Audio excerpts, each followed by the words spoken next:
Thank you. My name is Jared Pettit. I'm going to be the moderator today. We are joined by Oleg Shilovitsky, which you should see here. How are you, Oleg? Hi. Hi. Glad to have you. So many of you are going to know Oleg Shilovitsky from his blog, Beyond PLM. Yet to meet a PLM practitioner that hasn't crossed paths at some point with some of his content. He's a very knowledgeable person, over 20 years in the industry, much of it spent consulting. You'll get a pretty good feel, I think, for his prowess and as he presents. But without further ado, how about I turn that over to you, Oleg? All right. Thank you, Jared. And good morning, good afternoon, everybody. Whatever time zone you are in this virtual world, thank you for having me here. Let me just make the logistic of sharing my screen, and we will be able to start. So you let me know if anything goes wrong with the voice on anything else. All right.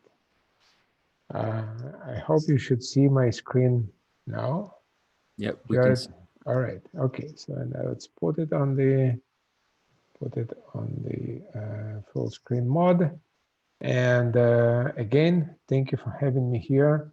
Thank you for such a warm introduction. And I also hope that you're all safe in this turbulent 2020. And we are all hope that it will end soon and we will leave all our troubles in 2020. In my presentation today, I want to talk about digital future of PLM. And digital is one of those words that we are hearing so many times in these days because everything around us is digital. But it's a question what is behind this digital. So I will try to give you some ideas and share my experience and knowledge about what I think digital future in PLM might be. And would be very interested also in your questions and comments and follow-up conversations as well. So let me start from stepping back and talking about problem that we have seen PLM is facing for years.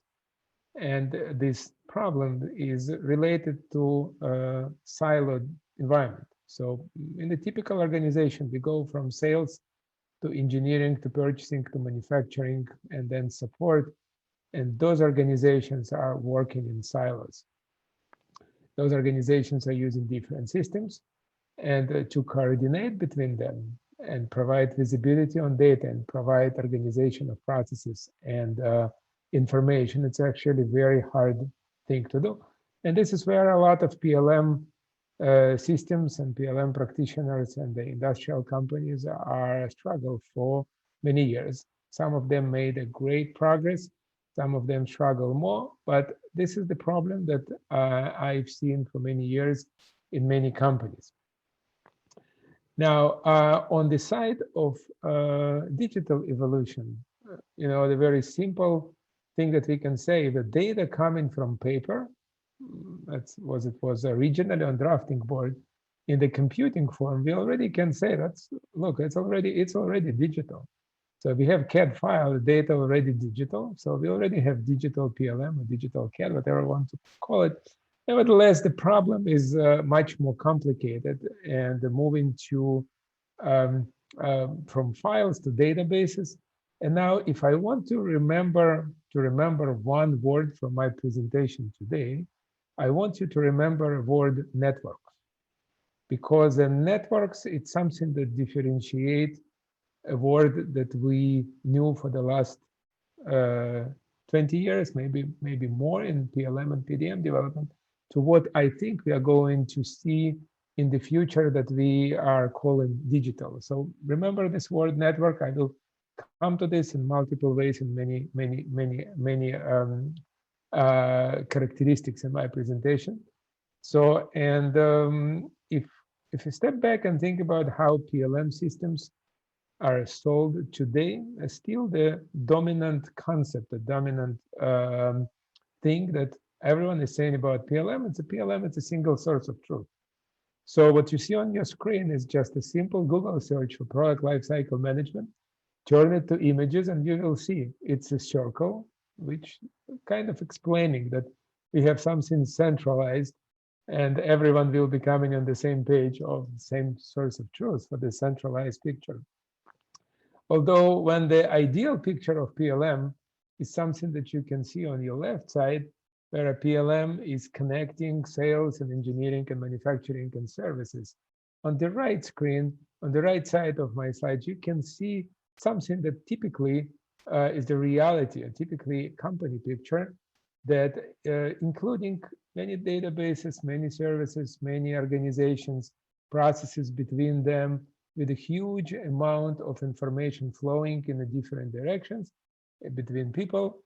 And that's, to be honest, it's not very nice.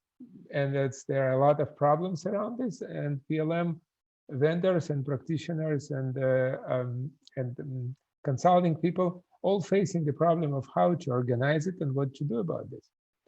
As we go through the years, we started to hear opinions about PLM. It's something that probably requires replacement. And product lifecycle management, for some people, it's a complex. For some people, it's something that they not actually understand well.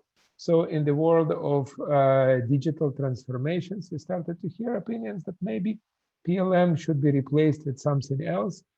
I don't want to say that there are no some foundation and some important thoughts behind this, but I think it's more about semantics. And if we call something PLM today, tomorrow we'll call it a digital thread, a digital twin. I think it's more about how to explain it in a better form, while the fundamental problem is remaining the same. And fundamental problem is about information sharing and how companies and people can orchestrate and manage their processes in this complex information world. This is the place where, in reality, we have a confrontation between the PLM vision, where a PLM vision connects all these processes together and connects organizations together. Well, it's very good on the picture. In reality of many companies, you see there's a huge monstrosity of the PDM systems. There are most of work that companies spend and focus in PLM development or PDM development, depends how you call it, is still around engineering and still around managing of engineering data, where this is also a foundation of the problem. Because as I've heard many times, the love for PLM systems is dropping gradually when you leave doors of engineering organization. And this is true because most of things that PLM did for the last 2 decades was around engineering disciplines. It's how to manage files, it's how to manage engineering services. At the same time, going outside of engineering organization is a big challenge, and how to do it, and what means digital when we come to solving of this problem. If you ask me what is the biggest PLM system in the world and biggest PLM tool in the world, I think the real answer is Excel.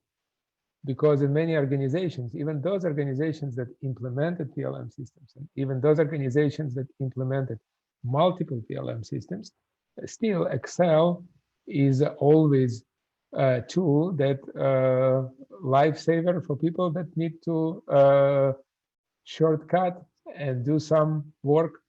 But this Excel and spreadsheets are bringing also one of the biggest challenges for this organization, because it's the disconnected islands of information that are not helping to organize and streamline the process around this. And that leads to many complexities, many pain points and many difficulties in also in managing information and also in managing processes. And then just reality, I'm visiting a lot of companies, talking to many customers and companies, also in my business at OpenBOM and also in consulting business. And the data management is Excel, and the digital transformation. It's not exact picture that I made in one of the companies that I've seen those things many times. So the digital is very, very much disconnected and remaining as a vision. So how to fix it and how and what actually the future digital, those are questions that I will try to answer and how this will help to solve problems also in industrial companies and also in different organizations that are working around manufacturing disciplines and engineering disciplines. So I want to take you into the example of digital transformation in a different industry and a different domain. And this is the digital transformation of driving process. So what you can see on the left side, it's something that probably most of you that remember yourself 20, 30 years ago been doing. So we've been driving user paper maps. And that was pretty much the life. I remember myself making travels and planning trips. What was the most important part for me is not to forget this road atlas with the maps. And again, it wasn't my example in Europe, but on other places, it was pretty much the same. So if you have this map, you can go and you can figure driving for yourself. So what you can see on the right side is that you can see the picture that I took in my car when I was visiting London last year. And the most important part that I have now, and the most important thing that I don't want to forget now, is I don't want to forget my phone. Because if I am taking my phone, I can connect this phone to my car, and I'm getting access to my maps, and I'm getting access to my contact information, I'm getting access to all information that I need. Now, if you think about digital transformation of how driving industry or how the driving business changed over the course of 30 years, as you can see that it didn't happen overnight. And that's the point of transformation, because you probably remember the day that the navigation system became a separate device, and then they became integrated, and then they came to the smartphones, and then the driving applications came. So all this process, that was the process of digital transformation. So you think about how to collect all this information that was collected by different services and applications, present it to you, and now you get this experience.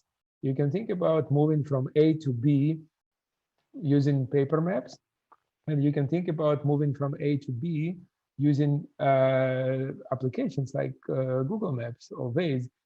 Now, the important part of these applications also will give you an experience, a digital experience of doing other businesses, moving from A to B. If you have some stops, if you need to do some business, if you need to make some purchases, that's the new experience. Now, think about manufacturing as a moving from point A to point B.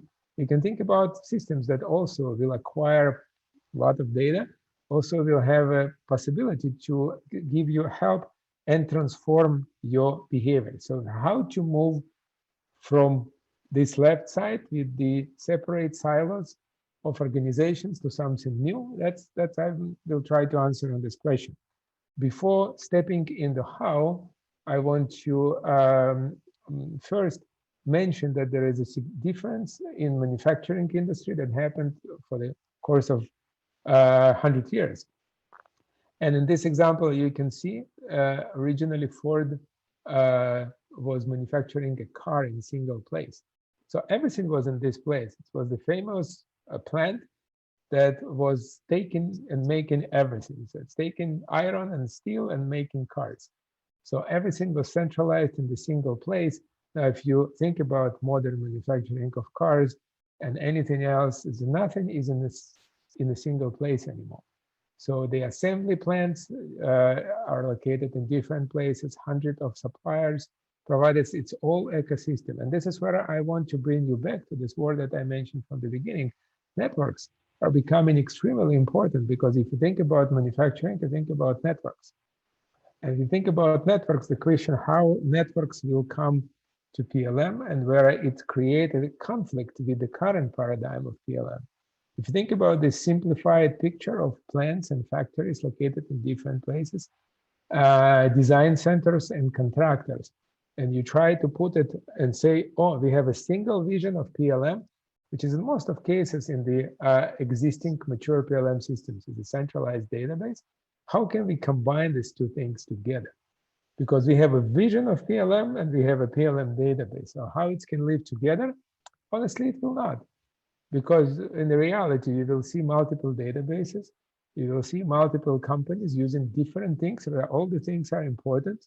Exchanging the data, it's still not very well functioning, and it's disrupted by many disconnections that are happening between companies and engineers. And if you dig deeper, you will see that the problem is actually more fundamental than just connecting them and transferring data, because the different pieces of information are actually coming from different places, and you would expect this information to be connected. But to be honest, it's very hard to do with the old PLM systems that were developed 30, 20 years ago with the vision of providing a database for a company. So we should come into something that is different, because if you think about PLM backbone, that on the left side of the picture looks very nice, and you see it's really, really solid thing that, you know, it's a PLM backbone connecting suppliers, companies, and everything. In reality, it's usually ends up with a lot of databases, a lot of integrations, a lot of connections, and it's not as nice as we see it on the picture. This is where complexity of PLM is coming, and this is the place where question of network will be coming again, how to organize them together. Now, thinking about customers, I like to say there are three main pain points of customers of PLM systems that I see over the years. And it's improving, but still those problems are here, and we can see them all the time. So first, it seems to be overarchingly complex. So the concept itself and it's a high level of complexity. So I don't think the complexity will be over, because we are dealing with very complex problems. But this complexity should be managed in the way so experience for users will be simplified. So the cost is high, and upgrades takes tons of time and resources. The last one is also important, because the companies are moving. We want companies move to the new technologies, new products, and upgrades is a complicated problem in existing PLM environment. Certainly something should change. So this is the point that I want to bring you back to the question of networks. So what we have now in PLM is that we have a paradigm which is a single node. It's a single thing. It's a single database. It's a single PLM system for a company. So what we need to move to, we need to move to a network, because a network is much more powerful. A network can answer on many questions that today we struggle in PLM environments and in PLM systems. So it might be a little bit abstract, and you're asking yourself, so what means network? And actually how it can help. So I want to bring you a couple of examples of the companies that you probably know, because we all know them and we all using them. So the examples of Facebook, Uber, and Airbnb. So you know what services those companies provide. And there is one thing that is common between all these services and all these companies. The foundational thing, the foundation of every single company that you can see now is network. So what they do is they leverage a network and the power of network to create technology and experience that provide much bigger value than a single node, than a single thing. So as a single user, I have much less power, to share my pictures with everyone I want and connect with the different people. This is what Facebook gave us. And Uber gave us service that optimized our transportation. And Airbnb gave us service that optimized our hotel experience and our staying in different places. So they leverage network. And the question is how PLM and how digital PLM can leverage this network service. So I have to say that PLM vendors understand the problem and understand the power of network. So the what I can say already in the websites, and I just picked 4 slides from different PLM vendors' websites, they're already adopting the concept of network, and you can see it everywhere. The connection, the network, and the capabilities of companies to interoperate together is very much in focus of all vendors today. You can hear it from every places. So we are coming to the place where networks will provide a better experience and a better solution. The question how it will happen and what it will imply to PLM implementations, PLM technologies, and products. So I want to stop on several a few technical aspects that you might find interesting, and you can then learn more about them. The first concept is the single tenant and multi-tenant systems. So what we have now largely in PLM, it's a single tenant systems where we provide application from database for a specific company. Opposite to that, a multi-tenant model, and all the companies that I mentioned before, multi-tenant based, provide a way to manage data, to manage applications, and to manage users. So we will see an additional layer in this application that managing interaction between companies, between users. So the technology of web applications was used in many web systems used globally. So we don't think about this. We don't think about reliability of Google, Facebook, Airbnb, and Uber. We don't think about this.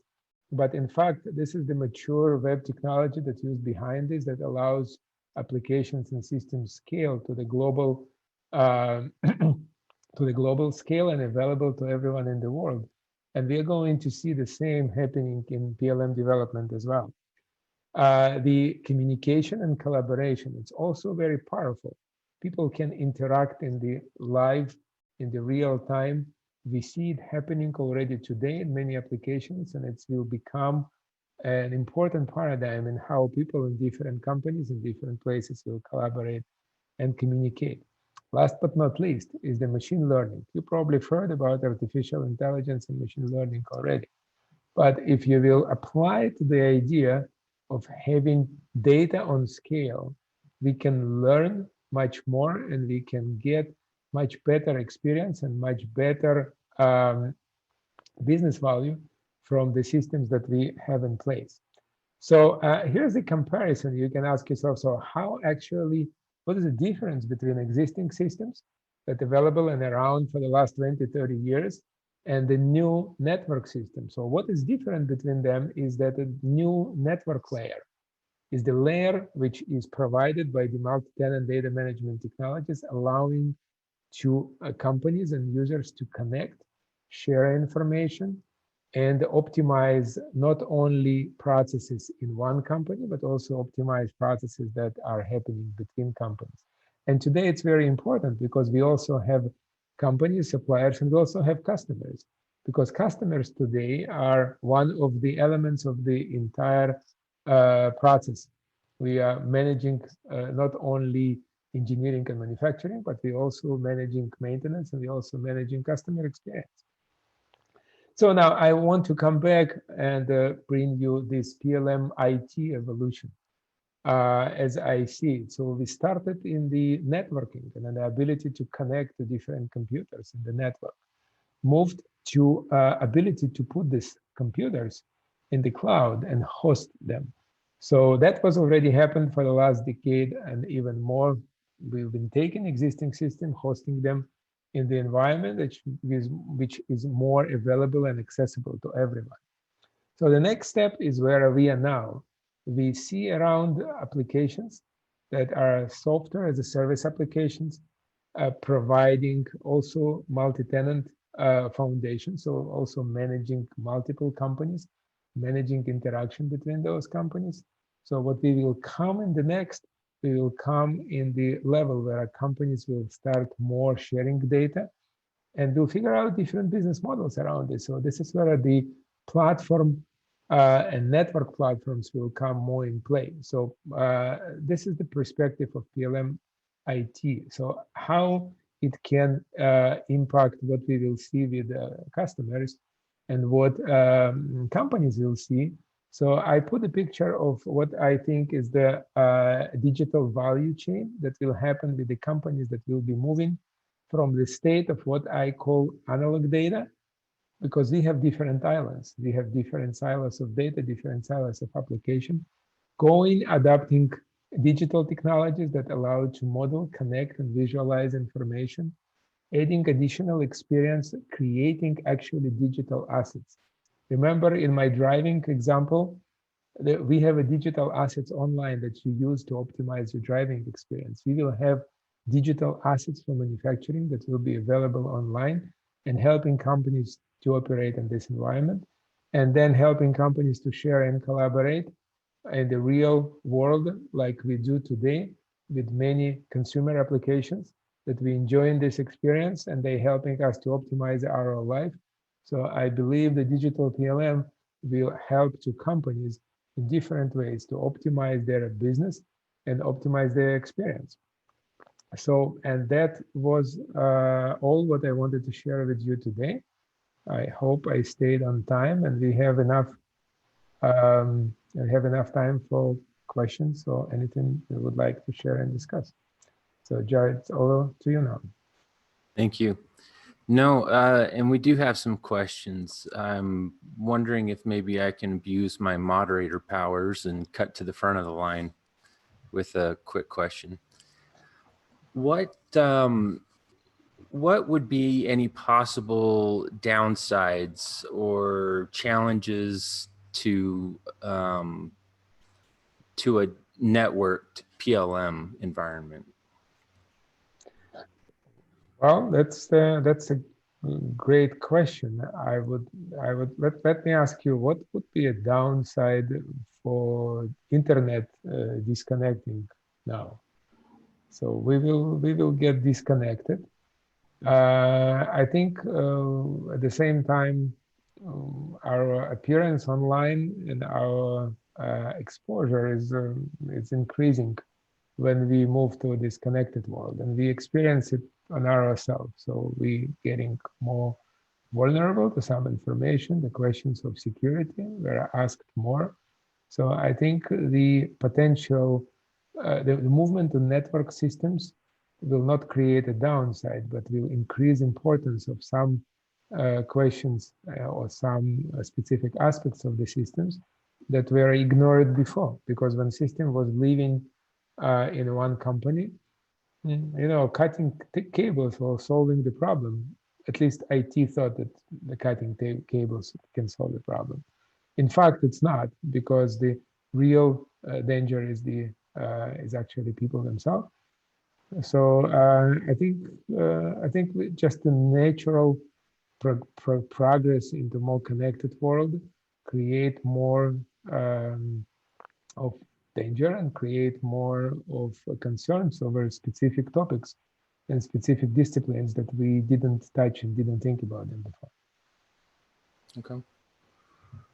I did have a follow-up, but I'm going to yield that one to the rest of our audience that wants to ask questions. This one came in: with a more distributed PLM architecture, do you see any disruption in supporting database architectures, for example, moving off the RDMS, relational model, for instance, Oracle, MS, SQL, to a more object-oriented structure? Oh, well, that's a great question, and I think it goes to the core of evolution of databases. So if I step back 20 years ago, PLM systems were using relational databases, still do. And the reason for this was actually two reasons. First, mature technologies that can be used in high scale for production environment, and this is where they used. And the second, it's also a point of IT approvals, because when you've been selling PLM system to the company, you want the technology to be approved by IT department. So that's why most of the systems were using one of those databases like Oracle SQL or IBM DB2, if you remember the system. So as we move to global environments, a database is becoming kind of tool. So, and in our toolbox, we have just more databases for our disposal, and we can use them in a more optimal way. So nobody said that the single database solves all problem. If you go back in examples of programming languages, like 20 years ago, we developed system with one programming language. And now everyone is absolutely okay with developing a system with 5, 6, 7 programming languages, because we use different languages. For server applications, we use different languages. For user interface experience, so it's all different. So we're just combining all together. So database is going to the what is called polyglot persistent mode, where we are moving to usage of multiple databases together, and experience of all global systems that are all running today with these technologies. So the multiple database running behind Facebook, behind Google, behind different systems online. So they are not introducing any risks, and the architecture of system making them reliable and available globally. So I don't see risk of moving from relational databases to other databases or combination of databases. It's just a new technology that will be introduced, but there are a lot of experience with these technologies. And I think it's just a question of adoption of these technologies by PLM vendors and PLM companies.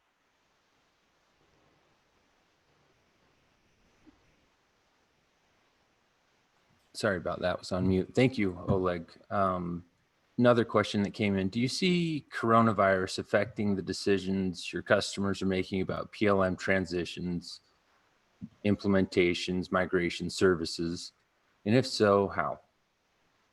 Well, yeah, that's that's a good one. That's one of those questions that I really want to know the answer in the beginning of the year when it all started to happen. I don't think coronavirus changed anything fundamental for the manufacturing industry, besides maybe two things. So first of all, yeah, there are specific industry segments that impacted more, but at the same time, like if anything related to the industry that were shut down by the virus, of course they impacted on the same. At the same time, we see specific segments of industries that are progressing with a huge speed and acceleration. Because if you think about medical devices, if you think about, I know companies that were really swamped with the orders just by the time when coronavirus happened. So in general, it didn't change the overall manufacturing business. It might slow down some company decisions, which is of course happening when any crisis is happening. You know, companies are more concerned about budgets and constrained financial constraints. It's all well understood. I think what coronavirus brought to us is the acceleration of our understanding that we need to go remote, that we need to work connected. And I think this is where the technologies that I was talking about are getting huge acceleration these days, because everyone understood that if they are disconnected, they cannot do business. So they better figure out how to stay connected. And we've seen many examples in our business, in OpenBOM. And I've seen a lot of questions from companies coming and asking consulting and question about how to organize remote environment, how to organize remote work. I think it's just accelerating now. Thank you. And one more came in. We've got, how will the digital twin concept and design fit into PLM and the greater supply chain in future technologies? To be honest, I think it's digital twin is a good name. I personally like it very much. So I think there are two aspects here. It's a technological and actually what is behind digital twin, and marketing and how to position it. So I will leave marketing with no, I don't know how to answer on this, because I think it's everything that's sell good for marketing. It's actually working. But from the aspects of what is behind digital twin, it's a concept of modeling and the concept of powerful modeling of what actually happens with the product and how to predict what product can do. So I think these models will find their way to PLM business. If they will impact names, I don't know. That might happen. Maybe we will find more attractive names than 3 letters PLM. But fundamentally, the models behind PLM, behind the digital twin, are those that will for sure help companies, and it will all be adopted and transformed in the systems that provide solutions. Okay. We're probably going to make this the final question. Oleg, a large part of our customer base is currently has on-premise PLM environments integrated to a point. And I venture to guess that this question was from someone there. It reads, as more companies are moving away from on-premise, do you see any downside for PLM specifically in the cloud? I don't see specific fundamental downsides. I think the questions that companies should ask themselves when they move from on-premise environment to cloud environment is the first how to make this transition. So how to validate that the systems that they are moving to, giving them solution and not bringing them risks. And this is the place where one size doesn't fit all. So we will not see all on-premise system migrating to cloud immediately. It's just not possible. So it will not happen.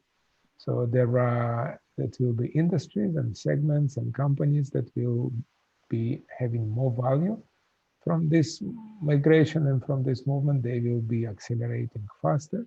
And it will be systems that will be companies and industries that will be taking it slower pace. So I think it's the more important questions is actually what companies needs to validate and what will be their IT roadmap in a company when they will be moving from on-premise system to cloud systems. And again, as a companies and industrial companies, these days already using a lot of software as a service, a lot of cloud services. So those ITs of many companies already have tons of experience of working with the SaaS systems in CRM and ERP and different customer service in different part of business. So the ITs already have a lot of experience. So PLM will be just coming as a one piece in this puzzle for IT departments, asking the right questions and planning this transition. Well, Oleg, thank you very much for your time. Everyone, I hope that we were able to answer your questions sufficiently. If there's anything further that we can help expound on, don't hesitate to reach out to Oleg as he's offered. You can also reach out to Domain Systems via our website. Thank you, Oleg. It's been a pleasure. Appreciate your time. Thank you, Jared. Thanks, everybody. It's a pleasure being with you, and I look forward to see you online. Likewise. Stay safe, everyone. Bye-bye. Thank you.